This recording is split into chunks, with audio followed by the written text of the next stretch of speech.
చదువుకున్న పిల్లలకి అమ్మఒడి ద్వారా మరి అనేకమైనటువంటి విద్యార్థులు లబ్ధి పొందింది. ఈ యొక్క సచివాలయం ద్వారా పెన్షన్ మరి వాలంటీర్ల ద్వారా తెల్లవారకు ముందే 4 గంటలకే మరి వికలాంగులైతే, వృద్ధులైతే, మరి ఒంటరి మహిళలైతే ప్రతి ఒక్కళ్ళకు కూడా తలుపు తట్టి నేను వచ్చాను అవ్వా అని ప్రతి ఒక్కళ్ళు కూడా పెన్షన్ ఇచ్చి ఆ యొక్క ముసలివారి ద్వారా కానీ మరి వికలాంగుల ద్వారా ఆనందాన్ని వ్యక్తపరిచినటువంటి సంస్థ సచివాలయం. ఇప్పటి వరకు ఈ యొక్క డీబీటీ ద్వారా, నాన్ డీబీటీ ద్వారా కనీసం 29 కోట్లు రెంటాల గ్రామానికి కేటాయించడం జరిగింది.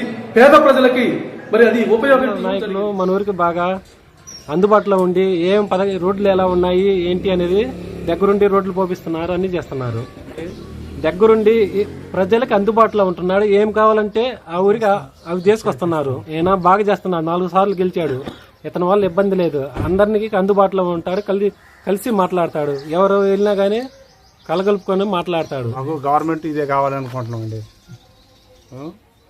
పథకాలు కూడా మాకు అన్ని బాగానే వస్తున్నాయి. రైతు భరోసా అందింది. మాకు పింఛన్ కూడా 4ంటికి వచ్చి లేబట్టి ఇస్తున్నారు.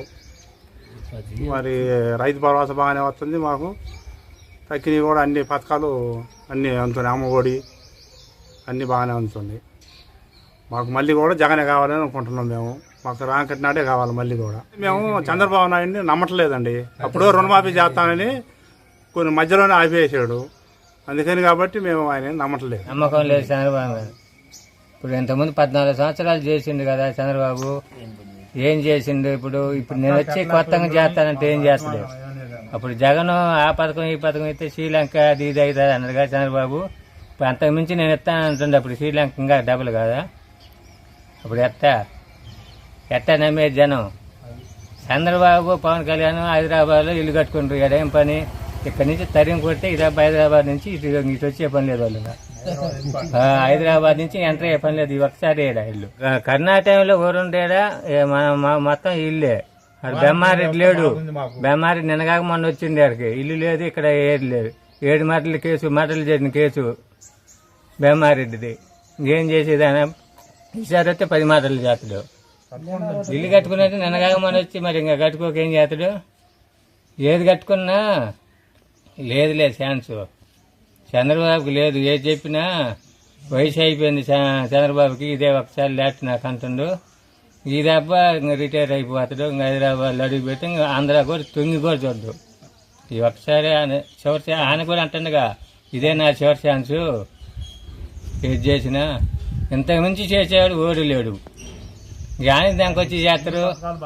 ఇంకా ఏది ఎక్కడి నుంచి దానికి వచ్చి చేస్తారు అంటుంది ఇంతకుముందు. అప్పుడు రుణమాఫీ అనబట్టి ఆ టిప్పులో 14లో గెలిచింది. కానీ లేకపోతే ఎందుకు గెలుతాడు చంద్రబాబు? ఇంతకాని పథకాలు ఇచ్చేవాళ్ళు లేరు. జనాలకు అందుబాటులో తెచ్చేవాళ్ళు లేరు. వాలంటీర్లు కానీ అందరూ ఊళ్ళో డాక్టర్లు కానీ మందులు కానీ ఏమైనా అందుబాటులో ఉంటుండ్రు. ఏదొచ్చినా కర్ణాటకలో మటుకు చంద్రబాబు కనుకుంటే సగం జనం చచ్చేవాళ్ళు అమెరికాలో చచ్చినట్టు. నుంచి హైదరాబాద్ నుంచి అడుగు కూడా యువతలు పెట్టలే. మరి ప్రతిపక్ష నాయకుడు అయి ఉండి చంద్రబాబు కర్ణాటకలో ఎందుకు రాలేదు? జనంలో ప్రేమ ఉంటే కొడుకు ఇద్దరు వచ్చి కర్ణాటకలో తిరగాలిగా. మరి అప్పుడు తిరగకుండా ఇప్పుడు వచ్చి అన్ని జనం పిచ్చోళ్ళ. ఇక వాళ్ళకాడికి తేలికాలి వాళ్ళు జనాలు. నా పేరు శ్రీరామ్ నాయక్. మా అబ్బాయి పేరు భరత్ నాయక్. ఒక అబ్బాయి పేరు అభి గౌతమ్ నాయక్. మా ఇద్దరు పిల్లలకి హిమోఫీలియా. ఇద్దరికి హిమోఫీలియా అయితే చంద్రబాబు నాయుడు గవర్నమెంట్లో 14లో వెళ్ళాం. మా గ్రూప్ ఉంది, హిమోఫీలియా గ్రూప్. మాగంటి ప్రసాదరావు గారు మా డాక్టర్. ఆయన మంగళగిరి సొసైటీ ఉంది. ఆ రోజు వెళ్తే మాకు అపాయింట్మెంట్ ఇలా ఏమీ లేదు. ఆ రోజు స్వర్గీయ రాజశేఖర రెడ్డి గారు ఉన్నప్పుడు రెండోసారి గెలిచినప్పుడు వెళితే చేస్తానంటారు. అయితే ఇవాళ జగన్మోహన్ రెడ్డి గారు, ఇప్పుడు హెల్త్ మినిస్టర్ నాని గారు ఉన్నారు. ఆయన పోయి ఊరకట్ట అట్లా అపాయింట్మెంట్ ఇచ్చాడు. మా గురించి ఆదుకున్నాడు. సంక్షేమ పథకాలు చేశాడు.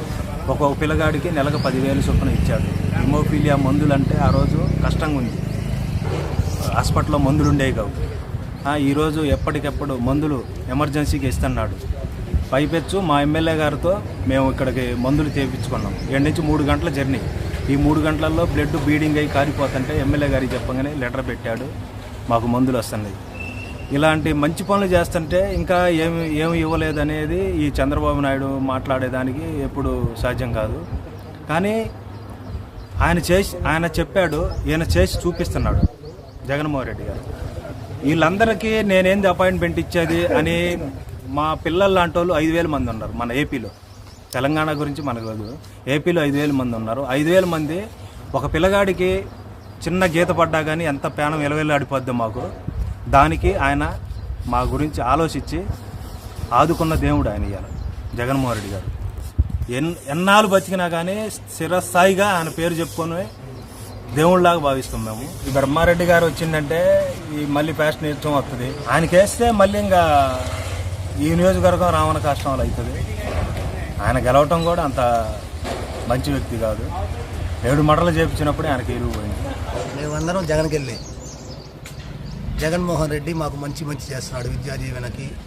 విద్యాజీవన వేస్తున్నాడు, ముసలిళ్ళకి పింఛన్ ఇస్తున్నాడు, వాలంటీర్లు పెట్టి బియ్యం ఇంటి అంతకుముందు రేషన్ బియ్యం దగ్గర కోట దగ్గరికి వెళ్ళి నిలబడాల్సి వచ్చింది. ఇప్పుడు వ్యాన్లో వచ్చి ఇంటి దగ్గరకు వచ్చేస్తున్నారు.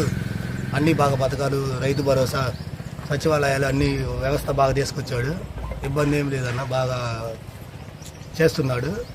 అందుకని మాకు జగన్మోహన్ రెడ్డి అంటే చాలా చాలా ఇష్టం అన్న. ఆ గ్రామం వరకు మొత్తం పిన్నెల రామకృష్ణారెడ్డి గారికి ఓటు వేయాలనుకుంటున్నాం. మా ఎమ్మెల్యే గారు మాకు అన్ని సహారాలు సహాయం ఎప్పుడు అందుబాటులో ఉంటారు.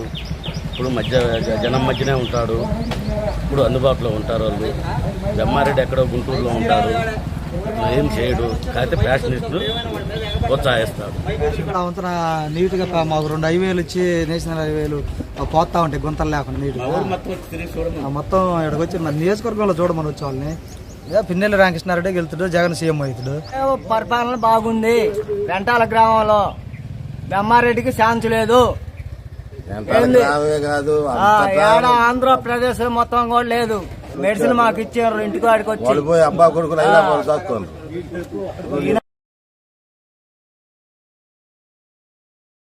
మరి వాళ్ళ ఇళ్లలో దాక్కోవటమైంది, అడిగి పోవటమైంది. హైదరాబాద్ సిమెంట్ రోడ్లు ఎవరు పోసినారు? జగన్మోహన్ రెడ్డి పోసిండు.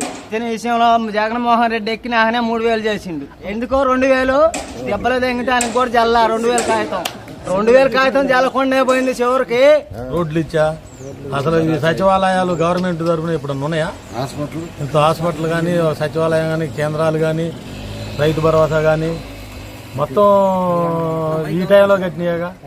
సిమెంట్ రోడ్డు కానీ, కళ్యాణ మండపం కానీ, ఇప్పుడు కళ్యాణ మండపం కూడా స్లాబ్ కూడా అయిపోయింది ఈ కట్టేది. మరి మొత్తం పింఛన్లు కానీ అన్ని మా ఊరికైతే బాగానే అవుతుంది. ఈ టైంలో అంటే ఇప్పుడు అప్పుడు మేము జరిపెట్టి అయినా కానీ ఉపయోగం లేదు. పార్టీ పరంగా మొత్తం పక్కన పెట్టాడుగా. ఆ 5 సంవత్సరాల్లో ఒక 7 లక్షల రూపాయలు ఉరికిచ్చాడు. జిల్లా పరిషత్ ద్వారాగా ఒక 7 లక్షలు ఉరికిచ్చాడు 5 సంవత్సరాల్లో. పింఛన్లు ఆయన ఏదో 2 నెలలు ఉంది అనగా ఈయన ఎత్తా ఉండగా ఆయన 2 నెలలు ఇచ్చిండు. లేకుంటే ఈడగా ఆయన అనకపోతే ఆ పార్టీ వాళ్ళు అప్పుడు ఆ టైంలో ఎన్ని ఉండయో ప్రతి ఊర్లో, ఈ టైంలో ఎన్ని ఉండయో కనుక్కో. ఆ టైంలో మండలం మొత్తం మీద 3,500 3,600 పింఛన్లు ఉంటే ఇవాళ 6,000 అయినాయి. ఈ 5 సంవత్సరాల్లో ఒక వంతు పెరిగినాయి.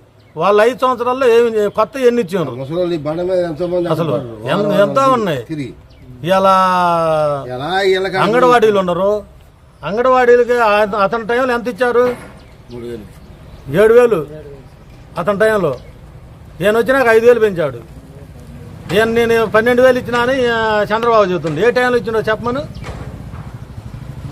అన్నీ అబద్ధపు మాట్లాడగా. వాళ్ళన్న పచ్చ చొక్కాలు తొడుక్కున్నోడికే పింఛన్ ఇచ్చాడు. ఇవాళ పెన్షన్ రాలేదు అనేవాడు ఎవరు చెప్పమను పార్టీ పరంగా. ఇప్పుడు జగన్మోహన్ రెడ్డి ఒకటే చెబుతుండు, మన ఊళ్ళో ఆపాలన్నా మనం ఆపే పరిస్థితి కాదు. ప్రజలు పైన జగన్మోహన్ రెడ్డి ఉండరు కాబట్టి ఇవాళ అచ్చం ఎమ్మెల్యేల మీద కూడా ఆధారపడాల. పైన పథకాలు తీసుకుంటారు కాబట్టి ఇలా లేబర్ ఉన్నారు, ఒకళ్ళని అడిగే పని లేదు. ఇలా నువ్వు రాజకీయ నాయకుడు అని పోయి నువ్వు బయటని ఆడుకొని ఆయన కాడ కూర్చొని వరపడి తీసుకోవాల్సిన అవసరం లేదు. ఇలా డైరెక్ట్గా వాళ్ళ అకౌంట్కి వస్తున్నాయి. ఇవాళ రాజకీయంతో కూడా అవసరం పట్ల వాళ్ళందరికీ వాళ్ళే పోతుండ్రు, స్వేచ్ఛగా తెచ్చుకుంటున్నారు. ₹1 ఇచ్చే పని లేదు, అకౌంట్లో పడుతున్నాయి. వాళ్ళ సౌకర్యం వాళ్ళు చూసుకుంటున్నారు. దానికోసం రైతులు లేబర్ మొత్తం అటు మొగ్గుతురు. కానీ ఈయన ఇవాళ నేనేదో కొత్తగా వచ్చినాను రావణ కష్టం వల్ల కాలుతున్నదంటే ఏం కాలుతుంది? రావణ కష్టం వల్ల పోయిన దుర్గమ్మ టైంలో రావణ కష్టం వాళ్ళు కారకపోతే 7 గ్రేడ్ తెచ్చారు. ఆ పార్టీ అనేది ఆ ఎలక్షన్ 2 రోజులే. పార్టీ అయిపోయినాక నీవు టీడీపీ, కాంగ్రెసా, వైసీపీ అనేది మా ఊళ్ళో ఉండవు. టీడీపీ వాడికి ఆపద వచ్చినా ఆదుకునేదే, వైసీపీ వాడికి ఆపద వచ్చినా ఆదుకునేదే. ఆ రకంగా అందరూ నార్మల్గా, అందులో ఎక్కడైనా సోదరులు అనేవాళ్ళు లేరు. మొత్తం రెడ్యూస్ కాబట్టి ఏదో ఒక 4 రోజులు కూర్చొని మాట్లాడుకుంటారు. ఆ ఒక్కరోజు గడుపుకుంటాం. తర్వాత వీడికి వచ్చి ఆపద వచ్చినా ఒకళ్ళు సాయం చేసుకుంటాం. టీడీపీ నాయకులను మా చేత ఏం చేయించుకోలేదు వాళ్ళని కనుక్కో. మేము చేస్తే అబద్ధం అనుకుంటారు. వాళ్ళని కనుక్కోను. టీడీపీ అధికారం ఉన్నప్పుడు వైసీపీకి వాళ్ళు ఏం చేసినారు, వైసీపీ వచ్చినప్పుడు టీడీపీ వాళ్ళకి మేమేం చేసినాం అనేది చెప్పగలుగుతాం. మొత్తం టీడీపీ నాయకుడు ఈ రకంగా బొమ్మ వేసుకొని, టీడీపీ బొమ్మ వేసుకొని చెల్లు జేబులో ఉంటుంది, పింఛన్ తీసుకుంటుండ్రు చూపిస్తప.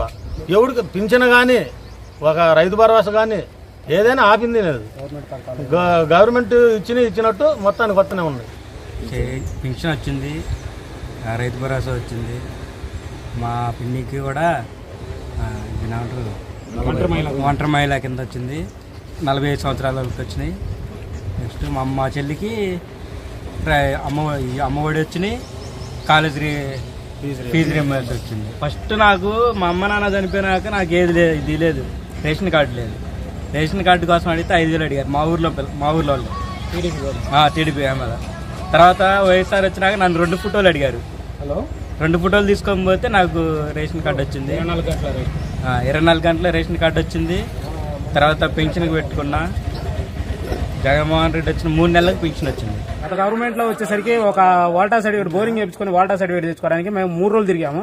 ఆ 3 రోజులు కూడా లంచం ఇచ్చి ఒక వాల్టా సర్టిఫికేట్ తెచ్చుకున్నాము. ఆ 3 రోజులు 5 రోజులు పట్టింది. అదే జగన్మోహన్ రెడ్డి గారి గవర్నమెంట్లో ఒక రోజులో అయితే సాయంత్రం కల్లా మనకు వాల్టా సర్టిఫికేట్ ఇచ్చారు. రూపాయలు డబ్బులు తీసుకోకుండా వాల్టా సర్టిఫికేట్ ఇచ్చారు. 3 రోజులు పని మానుకోవాలన్నా. ఇంత ముందు గవర్నమెంట్ లో ఏదైనా కానీ ఒక రోజు కూలి మానుకోనైనా పోయి ఆఫీస్ కాడ కూర్చొని ఒక రోజులో కాదు అది 2 రోజులు 3 రోజులు పెట్టేది. ఆ 3 రోజులు శాలలో పనులు ఆపుకొని పనులు చేయించుకున్నాము. ఇప్పుడు గవర్నమెంట్ లో పోయినా కూర్చుంటే మధ్యాహ్నం సాయంత్రానికి పనులు చేసుకుని ఇంటికి వచ్చేస్తున్నాం. ఇవాళ ఊళ్ళోనే పని అయిపోతుంది. ఇక్కడే మాకు అన్ని జరుగుతున్నప్పుడు మాకు కావాల్సింది అదేగా. ఆఫీస్ పనులు దగ్గర కాబట్టి పోతే వాళ్ళు కూడా చేస్తున్నాం. ముందే వాలంటీర్ వ్యవస్థ వచ్చిన చుట్టూ తిరిగి సరిపోయింది. చెప్తారు ఇప్పుడు మాకు కింద పడ్డ వాళ్ళు ఉంటారు క్యూలో నిలబడి బంగారం ఇంటికాడికి పోయి ఆరోగ్యశ్రీ కార్డులు కాంచి ఇచ్చిపోతుంటే వాలంటీర్లు ఇస్తున్నారు మాకు. దాన్ని కూడా ఇక్కడ సచివాలయంలో బాగానే చేస్తారు. సచివాలయం ఏమైనా మనకు అవసరం ఇప్పుడు ఎంఆర్ ఆఫీస్ కాదు అసలు మనుషులు కానీ వస్తున్నారండి. పని అయిపోబట్టే మనుషులు కానీ వస్తున్నారు. అసలు ఏం పని అంత లెక్క ఊళ్ళోనే అయిపోతున్నాయి పనులు చాలా క్లియర్ కట్టుకునే అయిపోతున్నాయి. జగన్మోహన్ రెడ్డి పార్టీలు లేవు, కులాలు లేవు, భేదాలు లేవు. ఎవరికైనా ఇవ్వమంటే మనకు వచ్చిన నష్టమేముంది? ఎవరికైనా ఇస్తాం, ఎవరితోనైనా పని చేయించుకుంటాం. సంక్షేమమే తన శ్వాసగా తీసుకుని ఎల్లప్పుడూ ప్రజల కోసం పరితపించే ప్రజానాయకుడైన జగన్ను గెలిపించడానికి నేను సిద్ధం. మీరు సిద్ధమా?